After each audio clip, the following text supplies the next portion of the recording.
Well, the Sinaloa cartel really, it's based out of Sinaloa, but it really is a cartel that has a nationwide exposure and presence.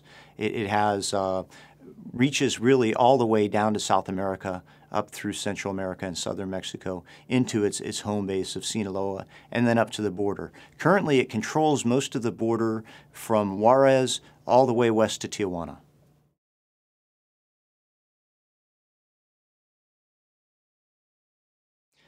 Well, the Sinaloa cartel really was a successor organization to the Guadalajara cartel. The leader of the Guadalajara cartel, who was a very powerful trafficker, a guy by the name of Miguel Angel Felix Gallardo, El Padrino, when he was arrested and taken out of the picture, he kind of bequeathed his kingdom up into some of his lieutenants. One of those lieutenants was a young man who worked in logistics by the name of Joaquin Guzman Lara, a guy who's become known as El Chapo, or the Shorty.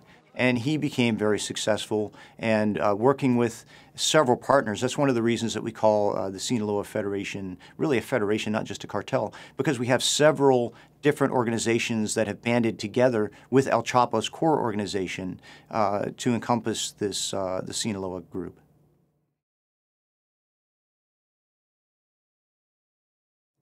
Currently in Mexico, when we look at the groups that are out there, the difference really is that Joaquin Guzman, El Chapo, had that direct connection back to Felix Gallardo and really the first generation of Mexican big-time cartel leaders. And so there's kind of that connection there. And also he's kind of kept, in his group, especially the leadership, has kind of kept that ethic more or less, and that concept. So many times they are kind of critical of Los Zetas and some of the other groups.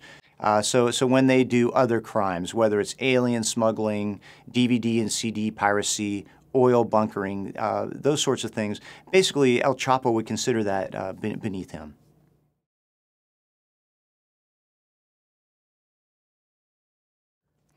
Well, one of the things that we're watching, obviously, is Sinaloa because they're very powerful and widespread.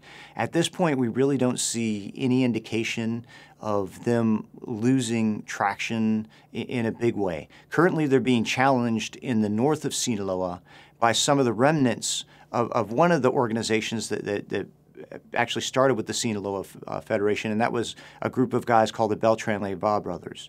After there was a series of arrests and deaths hitting the Beltran-Leyva organization, they kind of split into some smaller groups. And right now we're seeing one of those smaller groups, those Mazatecos, pose a threat to Sinaloa in northern Sinaloa, basically in the Sierra Madre there, which is a place where they grow a lot of their opium for heroin and also marijuana. Despite the fact that they're under pressure in northern Sinaloa, also northern Sonora, and even places like Guadalajara, there's no indication that they're going to be reduced in their power or their capacity anytime in the near future.